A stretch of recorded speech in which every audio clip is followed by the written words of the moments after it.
Je me nomme Estelle. L'on dit généralement que le plus beau jour dans la vie d'une jeune femme est le jour de son mariage. Dans mon cas, je ne sais pas si ce jour-là a été vraiment le plus beau ou le plus cauchemardesque. Mais disons tout simplement que je suis passée par toutes les émotions en cette journée. Voici ma meilleure amie, Rebecca. C'est en grande partie à elle que je dois cette journée que d'aucuns qualifieraient très aisément d'histoire hollywoodienne. Rebecca est gérante principale d'un resto-bar très fréquenté dans la capitale. Comme c'est souvent le cas entre copines, c'est donc Rebecca qui a eu la brillante idée de me dégoter l'homme dont j'allais être d'un moment à l'autre l'épouse. C'est-à-dire un homme qui serait à la fois un compagnon et un partenaire pour la vie, selon les propos de l'officiant de notre mariage. En réalité, et même s'il est parfois difficile de reconnaître ses propres erreurs, je dois admettre que j'ai toujours été une loser en amour. Elle, c'est Sophie, la meilleure cliente de mon salon de coiffure. Mais nous l'appelons affectueusement Sophie la folle, une dame très sympathique qui a toujours su nous communiquer sa bonne humeur légendaire. Tu me donnes 50 000, je te fais un travail de 50 000. Tu me donnes 100 000, je te fais un travail de 100 000. Aïe! Maintenant, si tu deviens raisonnable, que tu me donnes 500 000 mais 1 million, alors là, je trouve grandement les portes du paradis. Mademoiselle Estelle Emma Caillot, acceptez-vous de prendre pour époux? En fait, voici l'homme que j'aurais dû épouser, Cédric. Tu es belle, mon cœur, et je t'aime. Moi aussi, je t'adore, Cédric. Même si à ce moment-là, je ne comprenais pas encore trop bien l'acharnement de Sophie contre la jante masculine, il ne m'a pas fallu cependant beaucoup de temps pour faire ma propre expérience de l'infidélité congénitale des hommes.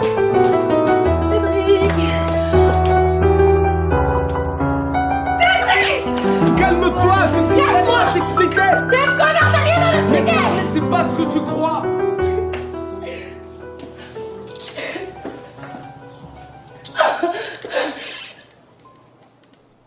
Mais pour comprendre véritablement comment j'en suis arrivée à ce mariage,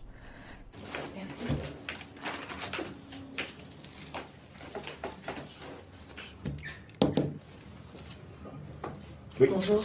Bonjour.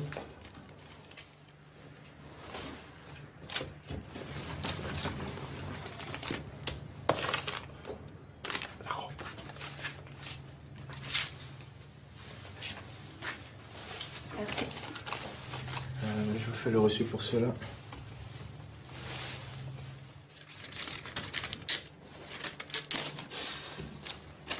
Merci.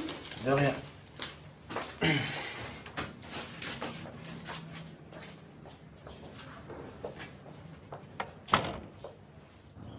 Ça alors, c'est à croire que tu n'as rien mangé depuis des jours. Avec voilà la boulimie. Toi, je te connais. En général, quand tu t'empiffres de cette façon, c'est qu'il y a quelque chose qui ne va pas. Je ne vais pas te le cacher, je suis à nouveau célibataire. Explique comment c'est arrivé. Je n'ai pas envie d'en parler. Disons que je suis pris avec une autre femme et j'ai décidé qu'on en reste là. Aussi peu? Attends, Joey, je suis ta petite sœur, c'est tout ce que tu trouves à me dire. Le jour où tu trouveras un seul mec dans ce pays qui ne trompe pas sa compagne, présente-le-moi pour qu'il me montre son secret. Ce genre d'homme existe bel et bien. Et il n'y a pas de secret. Ou si tu préfères, le secret se trouve ici, dans le cœur. Et il se nomme amour. Le vrai. Parce que quand on aime vraiment, on ne trompe pas l'autre. Et puis tu sais quoi? Il n'a même pas osé se cacher de moi. Il a envoyé la pétasse à la maison. Ah ça, par contre, c'est pas bien. Pour qui se pense ce gars-là? S'il veut se la jouer en pro, qu'il apprenne au moins le b.a.-ba. Hein? J'ai une idée. Et si tu venais partager ton expérience avec les téléspectateurs de mon émission? Quoi? Ton talk show, tu veux dire? Bien sûr. Je pense que ça va faire un carton. Qu'est-ce que tu en penses? Non, merci.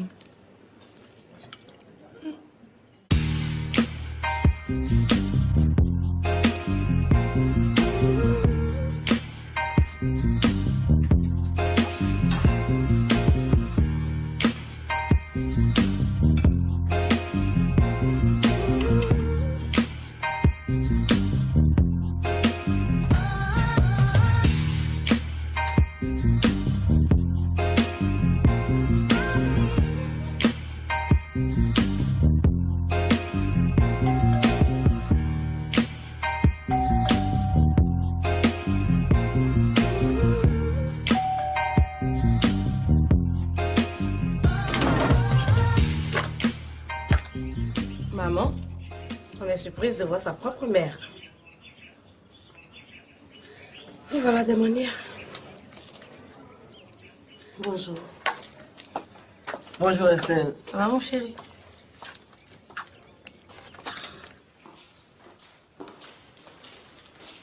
Tu viens de te réveiller à ce que je vois. T'as raison, maman. Je me sens pas très bien ces derniers temps. Tu ne te sens pas très bien.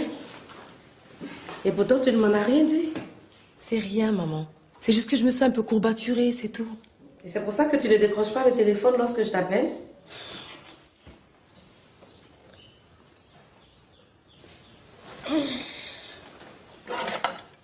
Estelle, tu allais manger tout ça toute seule? Pourquoi? Fais attention à ta ligne. Tu t'es regardée dans la glace ces derniers temps? T'as marre? Viens manger avec moi, il y en a assez pour toi. Ou peut-être qu'on tombe au mauvais moment.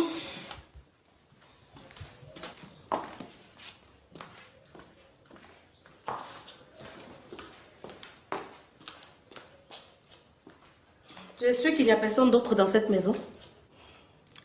Désolée pour toi, maman, mais il n'y a personne ici. C'est très bien, ma fille.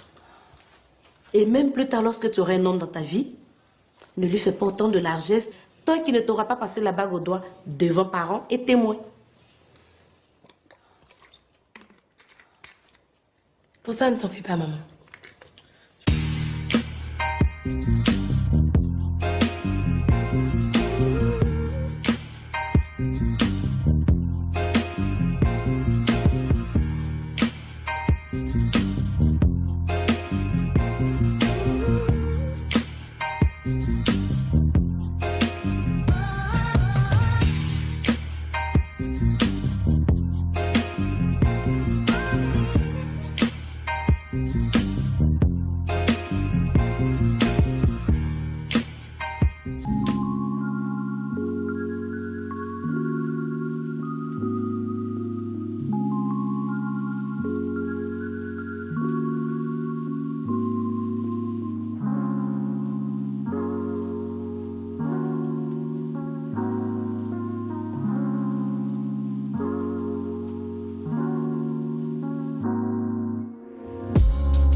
Bonjour.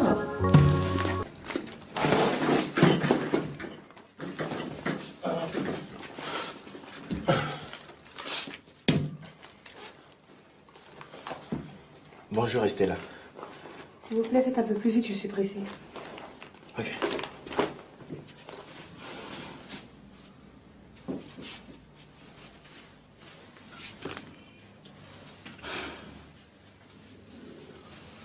Attendez, vous n'allez tout de même pas me dire que vous ne retrouvez pas le reste de mes habits?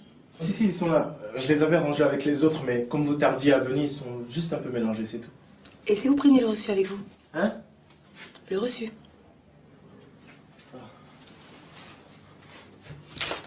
Merci.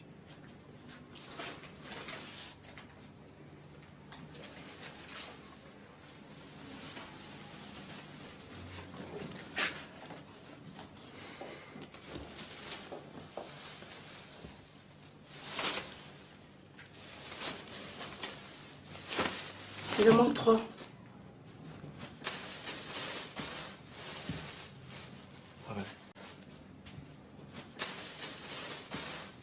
Dites Estella, Oui. la dernière fois que vous êtes passé ici, je vous avais fait une proposition. Vous vous en souvenez? De quoi il s'agissait? Bon. Étant donné votre emploi du temps très chargé, je me proposais de vous ramener vos vêtements à domicile. Ah oui, c'est vrai. Alors, qu'est-ce que vous en pensez? Écoutez, c'est vraiment aimable à vous, mais je ne pense pas que ce soit une bonne idée. Et pourquoi? Ça ne me dérange pas, moi. Je le sais, mais moi aussi. Et vous savez pourquoi? Alors, je vais être très sincère avec vous. Je suis quelqu'un qui aime avoir un peu plus de tranquillité. Et mon domicile est pour moi le seul endroit où je peux me prémunir des autres. Mais pourquoi chercher à vous prémunir des autres? Soyez plutôt relax. Écoutez, moi, je ne sais pas ce que les autres vous ont fait, mais concernant, vous pouvez entièrement avoir confiance. Confiance. Ouais? En vous? Ouais. Simplement comme ça. Ouais. Et pourquoi je le ferais? D'ailleurs, arrêtez de m'appeler Stella comme si nous étions des amis. Mon nom est Estelle. D'accord? Ok. Reçu 5 sur 5. Mais bon, ça fait quand même un moment que nous nous connaissons. Et alors? Parce que je dépose des habits chez vous et qu'à l'occasion nous échangeons un bonjour, vous croyez du coup que nous sommes devenus amis? Oubliez ça, je ne suis pas votre amie. Je suis votre cliente. Un point, c'est tout. Ok, on ne se fâche pas. Hein?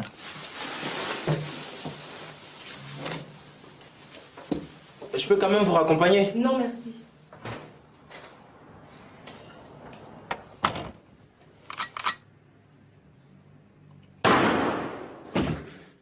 Dis Angèle, tu me parlais de ton travail.